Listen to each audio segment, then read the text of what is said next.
Now, a right-wing party in the UK has aired a political broadcast on the BBC arguing against Turkey joining the EU. It claims that 15 million migrants would leave Turkey for Europe and says there's a growing influence of Islamic education and high rates of child marriage in Turkey. Now, critics of the broadcast say it's Islamophobic, and it comes as there's vocal opposition in Europe to Turkey's bid to join the EU. Well, Daniel Jenkins is a member of the UK Independence Party, and he joins us now from London. Daniel, isn't this an advert scaremongering? No, not at all. What we're doing is we're raising some very serious issues that other political parties haven't got the courage to actually discuss. And we believe in a democracy there shouldn't be anything which is out of bounds or anything that people don't discuss. Everything should be out in the open, and these concerns should be raised. We have serious doubts about the Turkish nation joining the European Union, and we're bringing those into the light. Regardless of the Turkish nation joining the European Union, you have serious doubts about the European Union itself. And don't you think that this is just That's right, we do. Playing into the hands of your supporters who hold many xenophobic views? No, we don't hold xenophobic views. That's not fair. There are other political parties and organisations in this country, most of which we ban our members from being affiliated with, which do hold xenophobic views. We don't hold xenophobic views, we hold rational views. And we believe that these topics should be being discussed. We have grave doubts about the European Union. We think it's a flawed project, and we think the entry of Turkey will exacerbate an already bad situation. This is not against the Turkish nation or against Islam whatsoever, but the fact is we have our own culture in this country, we have our own history, and when you bring in another 75 million or 84 million people, as the population of Turkey is estimated to be by 2023, whose average income is half that of the poorest EU member state, then obviously you're going to cause major problems in the form of mass immigration or potentially mass immigration.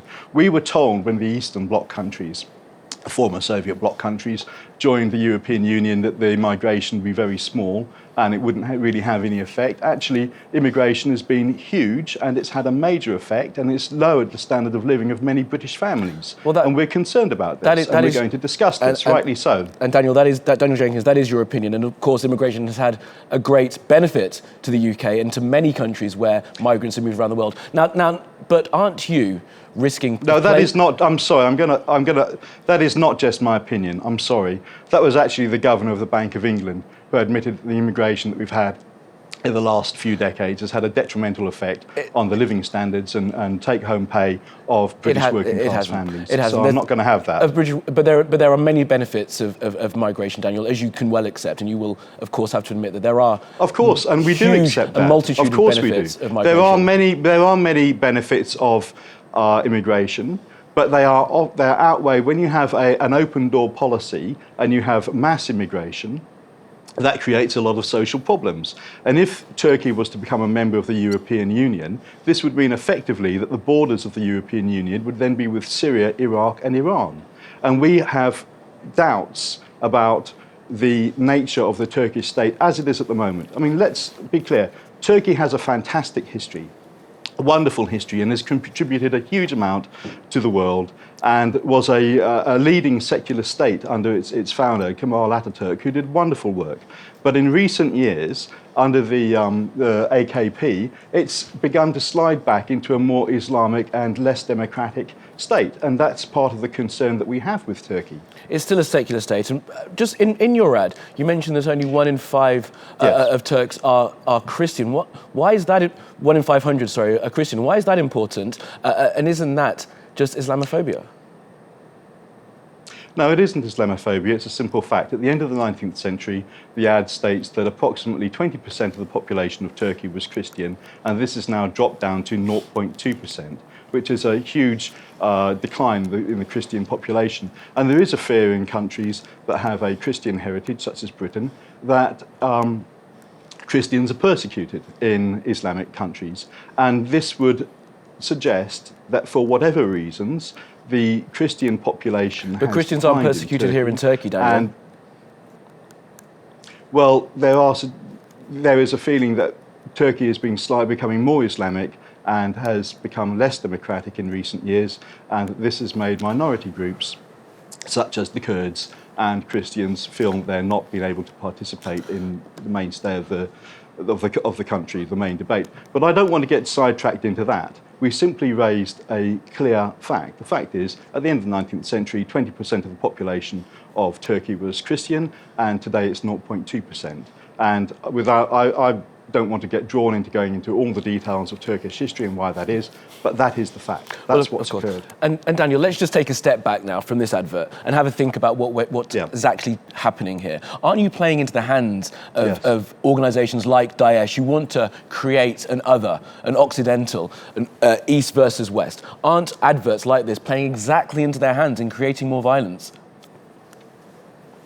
No, I disagree. I think what's happened in what's created a lot of the problems that we have in the Middle East has actually been the flawed American foreign policy. I mean, the fact is, the American foreign policy has been absolutely disastrous. The UK independence and you're not helping, Daniel Jenkins. No, let me finish. I'm sorry, let me finish. I've got a point to make and I haven't finished it. UKIP have been opposed to the war in Syria that's been going on the whole time. We believe that if we had left that region alone and hadn't been interfering, the disastrous interventions that we've had over the last 20 years from the Bush and Blair governments onwards, then we wouldn't have such a dreadful situation in that part of the world. And what we should actually be doing is trying to stabilise the country and support the Assad regime in becoming more democratic than it is at the moment, rather than going for a confrontation situation and causing massive social disruption. So are you saying you're in support of the Assad regime? No, I did not say that. I said that we should support the Assad regime in becoming more democratic. And how do you make a regime become more democratic? Or we support the Assad. Well, a few years ago, Bashar al-Assad was in England. I think he was given actually an honorary. He was given an honorary degree from Cambridge, if I recall correctly, and he was the toast of the town. At that time, we thought that we could make good headway with Assad, but he chose to remain an ally of Russia. And when he refused to go along with the West and keep his alliances with Russia, that was the start of when we basically began to isolate him. But we've been drawn out into world politics and sort of geopolitical situation now. We have. The point is that we have doubts about Turkey joining the European Union. We have doubts about the European Union itself. This is not from any sense of Islamophobia. This is not because of any views that we have about the Turkish people. Turkey has made a wonderful contribution to the world, as I said before. And actually, we think it would be in the best interests of the Turks and the Greeks and all nations if they didn't join the European Union. Okay. This is not an organisation that in the long run is in the benefit of its Mr. Jenkins. That's why we want Britain to leave and we want Turkey to remain outside and prosper, as we hope we can prosper one day, free of this organisation. Well, Daniel Jenkins from UKIP, thank you for your time.